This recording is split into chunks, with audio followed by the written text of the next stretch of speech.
Bismillahirrahmanirrahim. Assalamualaikum warahmatullahi wabarakatuh. Dalam video ini saya akan menerangkan tentang tajuk Islam di alam Melayu. Terdapat dua topik yang akan diulas dalam tajuk ini, iaitu teori kedatangan Islam dan faktor perkembangan Islam. Pendahuluan. Pembentukan sebuah tamadun bukan sekadar dilihat kepada agama masyarakat dalam tamadun tersebut, malah ia juga boleh dikenali melalui bangsa yang menggerakkan tamadun itu. Ini dapat dilihat dalam konteks tamadun Melayu yang berlangsung di alam Melayu. Alam Melayu yang juga dikenali sebagai Kepulauan Melayu atau Nusantara yang terletak dalam wilayah Asia Tenggara adalah termasuk di dalamnya gugusan pulau-pulau Melayu di benua ini seperti Borneo, Sumatera, Kepulauan Riau, Jawa, Maluku, Luzon dan Mindanao. Penggunaan nama Melayu dikatakan telah muncul sekitar abad ke-17 Masihi.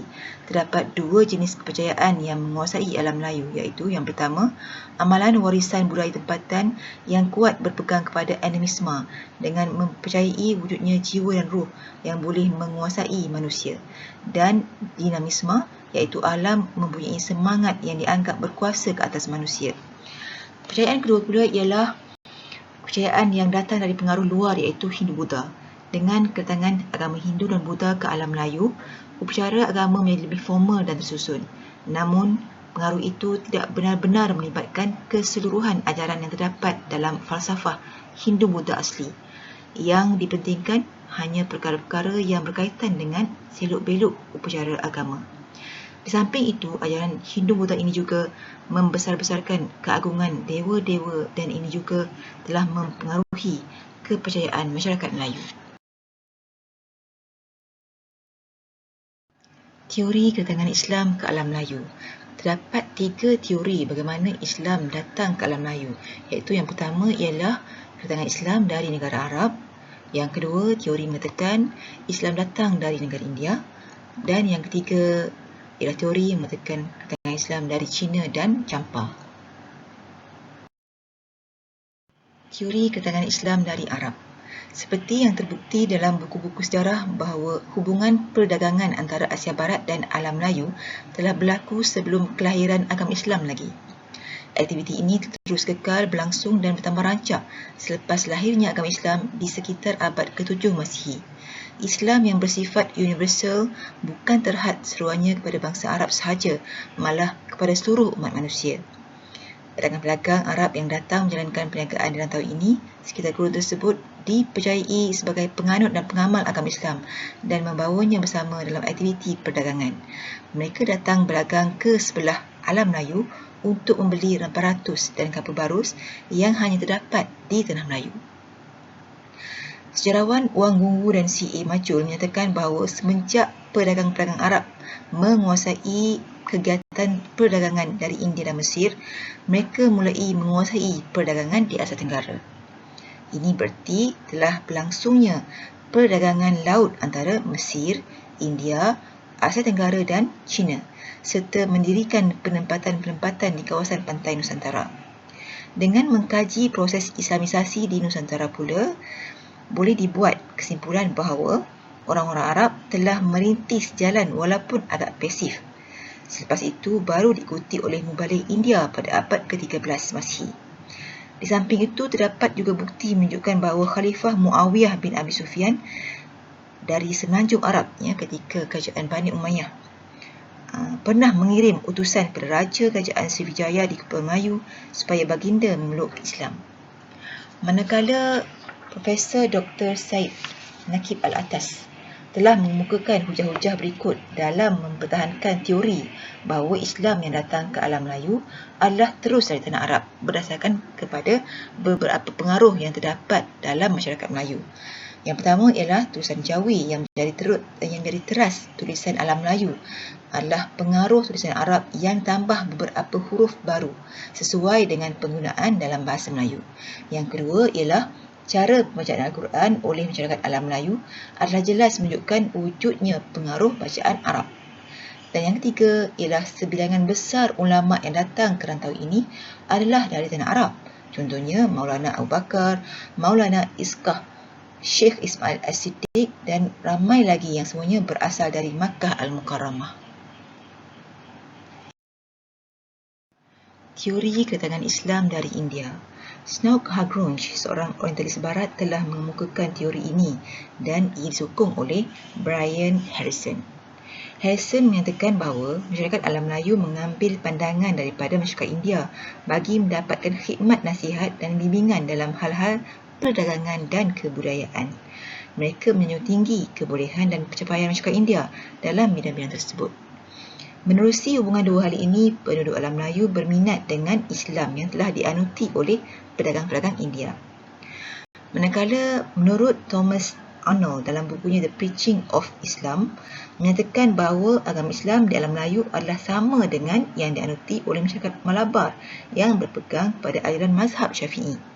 Terdapat bukti bertulis menyatakan bahawa Islam masuk ke alam Melayu selepas tahun 1297 Masihi, iaitu setelah Gujarat menerima Islam. Pedagang-pedagang Islam dari Gujarat ini dipercayai sebagai penyebar agama Islam ke alam Melayu. Sarjana orientalis seperti Jocelyn dan Chong menyatakan pula bahawa penyebaran Islam dimainkan oleh pedagang-pedagang Gujarat ini. Selain daripada itu, pengaruh perkataan dari bahasa India dalam masyarakat Melayu seperti lebay yang berasal dari perkataan labegon adalah istilah yang biasa digunakan oleh orang Muslim India yang menjaja batu permata dan memakai songkok putih. Apabila orang Melayu sudah pandai memakai songkok putih, mereka pula digelai lebay. Di samping itu, pengaruh seni bina masjid yang mempunyai kubah juga dikatakan pengaruh daripada seni bina India. Teori kedatangan Islam dari China dan Champa. Kedatangan Islam di alam Melayu dikaitkan juga dengan teori kedatangannya dari negara China atau Champa. Islam sendiri telah sampai ke negara China sejak zaman pemerintahan dinasti Pang sekitar tahun 650 Masihi. Wilayah Canton telah menjadi pusat tumpuan kepada para pedagang dan juga pendakwah Islam. Saat Ibn Abi Waqqas, Utaibah Ibn Muslim dikatakan pernah sampai ke sempadan negara China. Malah sepanjang zaman Khalifah Abbasiyah, ramai utusan Islam yang sampai ke negara China. Syed Muhammad Naqib Al-Atas menyebut tentang pemberontakan yang berlaku di Canton sekitar tahun 877 Masihi yang telah mengorbankan kira-kira 120,000 sehingga 200,000 pedagang asing yang kebanyakannya beragama Islam. Ini menyebabkan ramai orang Arab Islam terpaksa menyelamatkan diri mereka dengan berhijrah ke Kalah atau sekarang dikenal sebagai Kedah dan Palembang. Terdapat juga di dalam catatan dinasti Sung bahawa kedatangan Islam ke alam Melayu melalui sepanjang pantai laut China Selatan dan dibawa oleh pedagang-pedagang Islam dari negara China pada awal tahun 977 Masihi. Manakala R.A. Kern pula mengemukakan pandangan bahawa Islam sampai ke alam Melayu dari sebelah Champa atau Kemboja pada abad ke-8 Masihi yang juga pada ketika itu menerima pengaruh Islam. Ini berasaskan kepada penemuan inskripsi yang mempunyai tulisan khat kufi yang bertarikh 1039 Masihi dan sebuah monumen bertarikh 1025 Masihi. Dalam monumen tersebut terkandung beberapa perkara daripada hukum-hukum Islam. Malahan, dikatakan batu bersurat yang dijumpai di Kuala Berang, Terengganu bertarikh 1301 Masihi mempunyai persamaan dengan batu nisan yang ada di Champa Selatan. Terdapat pengkaji seperti Gardner dan Emmanuel yang berpendapat Islam tiba menerusi jalan darat dari China pada zaman Khalifah Osman Al-Affan, zaman Umayyah dan Abbasiyah. Zaman tersebut menyaksikan penghijrahan para pedagang Arab ke China. Mereka menetap di pelabuhan-pelabuhan seperti Canton. Terdapat bukti yang jelas bahawa hubungan China dan tanah Arab telah berlaku sebelum kedatangan Islam lagi. Bahkan Laksmana Cheng Ho juga yang melawat Melaka merupakan seorang Muslim. Beliau singgah bersama armada beliau seramai 35,000 kelasi, sejarawan dan para pengkaji yang dalam perjalanan ke Mekah. Pada tahun 878 Masihi, menyaksikan berlaku kebakaran dan kekacauan besar di Canton. Ini menyebabkan para pedagang Islam terpaksa berpindah ke Champa dan seterusnya ke rantau sebelah sini. Ini yang menyebabkan mereka berdagang di Sumatera dan Melaka yang akhirnya menjadi pusat perdagangan mereka. Walaupun terdapat pelbagai teori mengenai kedatangannya di rantau ini, namun teori Islam datang dari tanah Arab dilihat lebih kukuh berbanding dengan teori kedatangannya dari negara China dan India. Teori ini bukanlah menafikan peranan yang dimainkan oleh pendakwah dari tempat lain, kerana ajaran Islam menyeru semua penganutnya mengembangkan Islam tanpa mengira asal, bangsa dan keturunan. Penyebaran Islam di rantau ini juga telah melalui beberapa tahap sehingga ia berjaya disebarkan di seluruh pelosok rantau ini, sebagaimana yang kita saksikan pada hari ini. Faktor makin Islamisasi di rantau alam Melayu turut berkembang dan sentiasa muncul dalam bentuk baru sesuai dengan fenomena semasa. Faktor perkembangan Islam. Terdapat pelbagai faktor yang menyebabkan Islam berkembang di alam Melayu. Antaranya ialah pertama, perdagangan. Kaedah ini penting dalam mengembangkan Islam. Selain daripada melakukan aktiviti perdagangan, pedagang Arab juga turut menjalankan aktiviti penyebaran Islam. Mereka terdiri daripada berbagai bangsa seperti Cina, India, Arab, Parsi dan lain-lain. Faktor kedua ialah pendakwah. Perkembangan Islam di rantau ini berkait rapat juga dengan usaha gigih dan bijaksana para pendakwah. Mereka tidak malu dan takut untuk berdakwah kepada masyarakat umum yang terdiri daripada pelbagai lapisan masyarakat. Yang ketiga ialah sokongan pemerintah. Pengaruh golongan raja dan bangsawan dalam masyarakat Melayu mengukuhkan lagi perkembangan Islam. Sikap Melayu yang taat pada raja sudah menjadi tradisi yang begitu rapat dan erat dalam masyarakat Melayu, yang menyebabkan jika raja memeluk agama Islam, maka ia turut diikuti oleh pembesar dan rakyat jelata. Faktor yang keempat ialah perkahwinan. Perkahwinan berlangsung kebanyakannya antara golongan sufi, pedagang dan pendakwah dengan gadis tempatan. Dengan contoh yang baik dalam keluarga yang ditunjukkan oleh golongan sufi atau pedagang tadi, maka seluruh keluarga isteri juga akan menganut agama Islam.